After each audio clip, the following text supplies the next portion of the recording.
उसके बाद देखिए नेक्स्ट क्वेश्चन है यहाँ पे आपका, find the coordinates of point. आपको किसी एक पॉइंट के कोऑर्डिनेट निकालने हैं विच डिवाइड्स द लाइन सेगमेंट, जो क्या कर रहा है, किसी एक लाइन सेगमेंट को डिवाइड कर रहा है, जहां पर लाइन सेगमेंट के जो पॉइंट है वो आपको 2,4 और 8,7 आपको दिया हुआ है इन द 1:2 इंटरनली।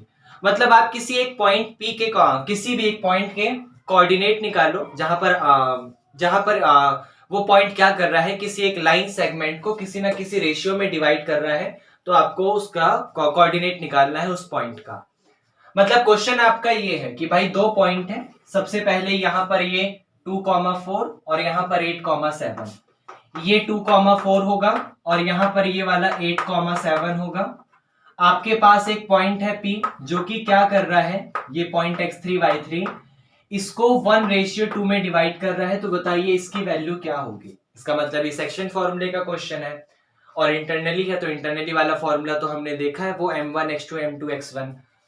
तो आपके पास रिजल्ट आ जाएगा कौन कैसे, आप जानते हैं x3, y3 is equal to होता है m1x2 प्लस का आपका m2x1 और डिवाइडेड बाय यहां पर m1 प्लस m2। सेम उसी तरीके से आपका m1y2 प्लस यहां पर m2y1 और डिवाइडेड बाय यहां पर m1 प्लस m2। आपके पास इस तरीके का रिजल्ट आ जाएगा।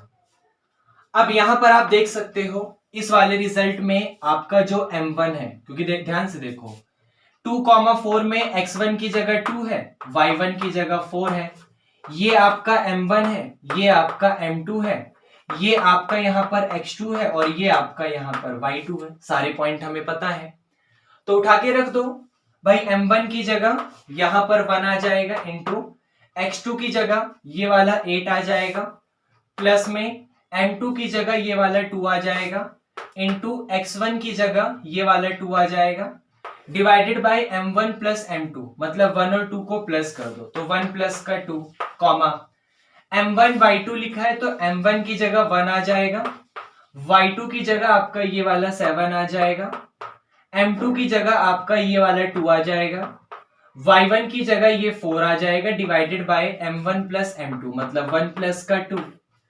इसको सॉल्व करोगे तो 1 8 जा 8, 2 2 जा 4, 1 प्लस का 2 3, 1 7 जा 7, 2 4 जा 8 और 1 प्लस का 2 3। 8 और 4 आपका यहां पर 12 होता है, तो 12/3। 7 और 8 आपका 15 होता है, तो 15/3। इसका मतलब 12/3 का मतलब 4 और 15/3 का मतलब 5। तो आपके पास जो x3 और y3 का कोऑर्डिनेट है, आपके पास जो x3 और y3 का कोऑर्डिनेट है वो यहां पर 4,5 आ गया। मतलब x3 की वैल्यू 4 आ गई और y3 की वैल्यू आपकी यहां पर 5 आ गई। x3 की वैल्यू 4, y3 की वैल्यू 5। कोऑर्डिनेट में बात करोगे तो वो x3 y3, क्योंकि हमें कोऑर्डिनेट फाइंड करना है, तो वो आपके पास 4,5 है। क्या ये आपको समझ आया? ओके। उसके बाद आपका यहाँ पे नेक्स्ट क्वेश्चन है वही सेम टू सेम, कि फिर से आपके पास एक कोऑर्डिनेट फाइंड करना है और वो कोऑर्डिनेट क्या कर रहा है, किसी एक लाइन सेगमेंट को, जहां पर लाइन सेगमेंट के दोनों पॉइंट आपको दिए हुए हैं और वो उसको 2:3 में डिवाइड कर रहा है। मतलब उस लाइन सेगमेंट के दोनों पॉइंट, माइनस का 1,2 स्टार्टिंग पॉइंट और एंडिंग पॉइंट 4,-5 दोनों आपको दिया हुआ है। वो पॉइंट क्या कर रहा है, उसको 2:3 में डिवाइड कर रहा है। तो आपको इस पॉइंट P का जो कोऑर्डिनेट होगा x3, y3 वो आपको फाइंड करना है क्या होगा। अब फिर से यहां पर ये x1 का काम करेगा आपका, यहां पर ये y1 का काम करेगा, ये आपका x2 का काम करेगा और ये आपका y2 का काम ये आपका m1 का काम करेगा, ये आपका m2 का काम करेगा। फॉर्मूला आपको पता है, आपके पास x3, y3 का रिजल्ट निकालने का क्या फॉर्मूला होता है भाई, m1x2 प्लस आपका m2x1 divided by m1 plus m2। वैसे ही आपका m1y2 प्लस आपका m2y1 और divided by m1 plus m2।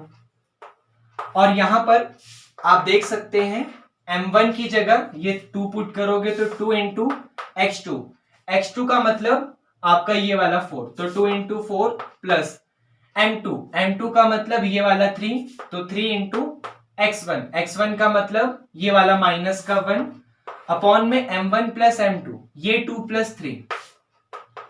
Same वही काम m1 इंटू y2, m1 की जगह ये वाला 2, y2 की जगह आप ये वाला माइनस का 5 पुट करेंगे प्लस m2 की जगह ये वाला 3 पुट करोगे और y1 की जगह ये वाला 2 पुट करोगे divided by 2 plus 3 m1 plus m2।